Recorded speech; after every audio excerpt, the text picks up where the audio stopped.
A precessão dos simulacros. O simulacro nunca é o que oculta a verdade, é a verdade que oculta que não existe. O simulacro é verdadeiro. O Eclesiastes.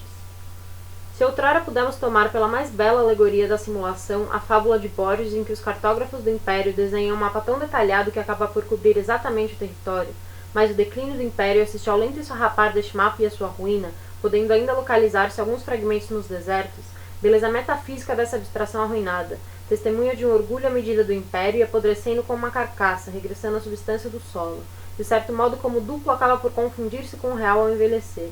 Esta fábula está terminada para nós e tem apenas o discreto encanto dos simulacros da segunda categoria.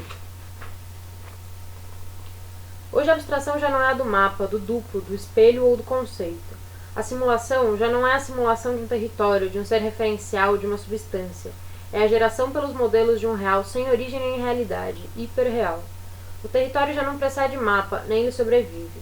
É agora o mapa que precede o território. Precessão dos simulacros. É ele que engendra o território cujos fragmentos apodrecem lentamente sobre a extensão do mapa. É o real e não o mapa cujos vestígios subsistem aqui e ali, nos desertos que já não são os do Império, mas o nosso, o deserto do próprio real. De fato, mesmo invertida, a fábula é inutilizável. Talvez subsista apenas a alegoria do Império, pois é com o mesmo imperialismo que os simuladores atuais tentam fazer coincidir o real, todo o real, com seus modelos de simulação. Mas já não se trata de mapa nem de território, algo desapareceu. A diferença soberana de um para o outro, que constitui o encanto da abstração. Pois há na diferença que consiste a poesia do mapa e o encanto do território, a magia do conceito e o encanto do real. Este imaginário da representação, que culmina e ao mesmo tempo se afunda no projeto louco dos cartógrafos, de uma coextensividade ideal do mapa e do território, desaparece na simulação, cuja operação é nuclear e genética e já não especular e discursiva. É toda a metafísica que desaparece. Já não existe o espelho do ser e das aparências, do real e do seu conceito.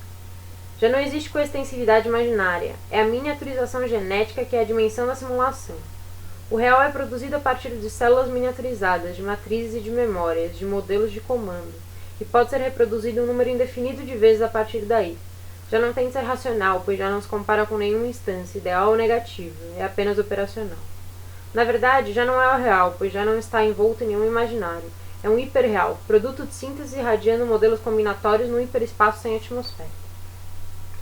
Nesta passagem a um espaço cuja curvatura já não é a do real nem a da verdade, a era da simulação inicia-se, pois, com uma liquidação de todos os referenciais, ou pior, com a sua ressurreição artificial nos sistemas de signos, material mais dúctil que o sentido, na medida em que se oferece a todos os sistemas de equivalência, a todas as oposições binárias, a toda a álgebra combinatória. Já não se trata de imitação, nem de dobragem, nem mesmo de paródia. Trata-se de uma substituição no real dos signos do real, isto é, de uma operação de dissuasão de todo o processo real pelo seu duplo operatório. Máquina sinalética metastável, programática, impecável, que oferece todos os signos do real e lhes curto-circuita todas as peripécias. O real nunca mais terá oportunidade de se produzir. Tal é a função vital do modelo num sistema de morte. O antes de ressurreição antecipada, que não deixa já qualquer hipótese ao próprio acontecimento da morte. Hiperreal, doravante ao abrigo do imaginário, não deixando lugar senão a recorrência orbital dos modelos e a geração simulada das diferenças. A irreferência divina das imagens. Dissimular é fingir não ter o que se tem. Simular é fingir ter o que não se tem. O primeiro refere-se a uma presença, o segundo a uma ausência. Mas é mais complicado, pois simular não é fingir. Aquele que finge uma doença pode simplesmente meter-se na cama e fazer crer que está doente. Aquele que simula uma doença determina em si próprio alguns dos respectivos sintomas. Logo, fingir ou dissimular deixam intacto o princípio da realidade. A diferença continua a ser clara, está apenas disfarçada, enquanto que a simulação põe em causa a diferença do verdadeiro e do falso, do real e do imaginário. O simulador está ou não doente se produz verdadeiros sintomas. Objetivamente não se pode tratá-lo nem como doente, nem como não doente. A psicologia e a medicina detêm-se aí perante uma verdade da doença que já não pode ser encontrada, pois se qualquer sintoma pode ser produzido e já não pode ser aceito como fato da natureza, então toda doença pode ser considerada simulável e simulada, e a medicina perde o seu sentido, uma vez que só sabe tratar doenças verdadeiras pelas suas causas objetivas. A psicossomática evolui de maneira incerta nos confins do princípio da doença. Quanto à psicanálise, ela devolve o sintoma do domínio orgânico ao domínio do inconsciente. Este é de novo suposto ser verdadeiro, mais verdadeiro que o outro. Mas por que é que a simulação se detém às portas do inconsciente? Por que é que o trabalho do inconsciente não há de poder ser produzido do mesmo modo que qualquer sintoma da medicina clássica? Os sonhos já o são. Claro que o médico alienista faz crer que para cada forma de alienação mental existe uma ordem particular na sucessão dos sintomas que o simulador ignora e cuja ausência não poderia enganar o médico alienista. Isso, que data de 1865, para salvar a todo custo o princípio de uma verdade e eludir a interrogação que a simulação coloca, ou seja, que a verdade, a referência, a causa objetiva deixaram de existir. Ora, que pode fazer a medicina com que paira a quem além da doença, a quem além da saúde, com a reiteração da doença num discurso que não é nem verdadeiro nem falso? Que pode fazer o psicanalista com a reiteração do inconsciente num discurso de simulação que nunca mais pode ser desmascarado, já que também não é falso? O que pode fazer o exército com simuladores? Tradicionalmente desmascara os e pune-os, segundo um princípio claro de localização. Hoje o exército pode dar como incapaz para o serviço militar um bom simulador como sendo exatamente equivalente a um homossexual, a um cardíaco ou a um louco verdadeiros. Até mesmo a psicologia militar recua diante das clarezas cartesianas e hesita em fazer a distinção do falso e do verdadeiro, do sintoma produzido e do sintoma autêntico. Se ele imita tão bem um louco é porque o é. E não deixa de se ter razão. Nesse sentido, todos os loucos simulam e esta indistinção é a pior das subversões. É contra ela que a razão clássica se armou com todas as suas categorias. Mas é ela hoje em dia que de novo as ultrapassa e submerge o princípio da verdade. Para além da medicina e do exército, terrenos de eleição da simulação, a questão prende-se com a religião e com o simulacro da divindade. Eu proibi a existência nos templos de qualquer simulacro porque a divindade que anima a natureza não pode ser representada. Na verdade pode ser, mas em que é que se torna quando se divulga em ícones, quando se desmultiplica em simulacros? Continua a ser a instância suprema que simplesmente se encarna nas imagens, numa teologia visível? Ou será que se volatiliza nos simulacros, que, só eles, ostentam o seu falso e poder de fascinação, com o aparato visível dos ícones substituindo-se à ideia pura e inteligível de Deus? Era isso justamente que tinham receio os iconoclastas, cuja querela milenária é ainda hoje a nossa. É precisamente porque estes apresentavam esta onipotência dos simulacros, esta faculdade que tende a apagar Deus da consciência dos homens e esta que deixa entrever, destruidora, aniquiladora, de que no fundo Deus nunca existiu, que nunca existiu nada senão o simulacro e mesmo que o próprio Deus nunca foi senão seu próprio simulacro. Daí vinha sua raiva em destruir as imagens. Se eles tivessem podido acreditar que estas apenas ocultavam ou disfarçavam a ideia de Deus segundo Platão, não haveria motivo para destruir. Pode viver-se com a ideia de uma verdade alterada, mas o seu desespero metafísico provinha da ideia de que as imagens não escondiam absolutamente nada e de que, em suma, não eram imagens, mas de fato simulacros perfeitos, para sempre radiantes no seu fascínio próprio. Ora, é preciso conjurar a todo custo essa morte do referencial divino. Vemos assim que os iconoclastas, acusados de desprezar e negar as imagens, eram os que lhes davam o seu justo valor, ao contrário dos iconolatras, que nelas apenas viam reflexos e se contentavam em venerar Deus em filigrana.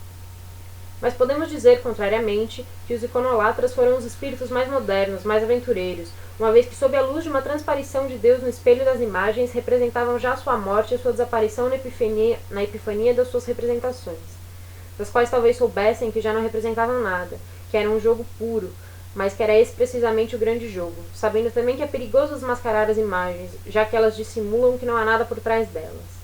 Assim farão os jesuítas, que fundarão a sua política sobre a desaparição virtual de Deus e a manipulação mundana e espetacular das consciências. O desvanecimento de Deus na epifania do poder, fim da transcendência que já não serve senão de álibi a uma estratégia completamente livre das influências e dos signos. Por trás do barroco das imagens esconde-se a eminência parda da política. Assim a questão terá sempre sido o poder assassino das imagens, assassinas do real, assassinas do seu próprio modelo, como os ícones de Bizâncio podiam ser a identidade divina. A este poder assassino eu penso das representações como poder dialético, mediação visível e inteligível do real. Toda a fé e a boa-fé ocidental empenharam-se nesta aposta da representação, que um signo possa remeter para a profundidade do sentido, que um signo possa trocar-se por sentido e que alguma coisa sirva de calção a esta troca. Deus, certamente. Mas e se o próprio Deus pode ser simulado, isto é, reduzir-se aos signos que o provam? Então todo o sistema perde a força da gravidade. Ele próprio não é mais que um gigantesco simulacro. Não é real, mas simulacro, isto é, nunca mais passível de ser trocado por real, mas trocando-se em si mesmo, num circuito ininterrupto cujas referência e circunferência se encontram em lado nenhum. Assim é a simulação, naquilo em que se opõe a representação. Esta parte do princípio da equivalência do signo e do real, mesmo se esta equivalência é utópica, um axioma fundamental. A simulação parte, ao contrário da utopia, do princípio de equivalência. Parte da negação radical do signo como valor, parte do signo como reversão e aniquilamento de toda referência. Enquanto que a representação tenta absorver a simulação, interpretando-a como falsa representação, a simulação envolve todo o próprio edifício da representação como simulacro. Seriam estas as fases sucessivas da imagem. Ela é o reflexo de uma realidade profunda. Ela mascara e deforma uma realidade profunda. Ela mascara a ausência de realidade profunda. Ela não tem relação com qualquer realidade. Ela é o seu próprio simulacro puro. No primeiro caso, a imagem é uma boa aparência. A representação é do domínio do sacramento. No segundo, uma má aparência, do domínio do malefício. No terceiro, finge ser uma aparência, é do domínio do sortilégio. No quarto, já não é de todo o domínio da aparência, mas da simulação. A passagem dos signos que dissimulam alguma coisa aos signos que dissimulam que não há nada marca a viragem decisiva. Os primeiros referem-se a uma teologia da verdade do segredo, de que faz ainda parte a ideologia. Os segundos inauguram a era dos simulacros e da simulação, onde já não existe Deus para reconhecer os seus, onde já não existe juízo final para separar o falso do verdadeiro, o real da sua ressurreição artificial, pois tudo já está antecipadamente morto e ressuscitado. Quando o real já não é o que era, a nostalgia assume todo o seu sentido. Sobrevalorização dos mitos de origem dos signos de realidade.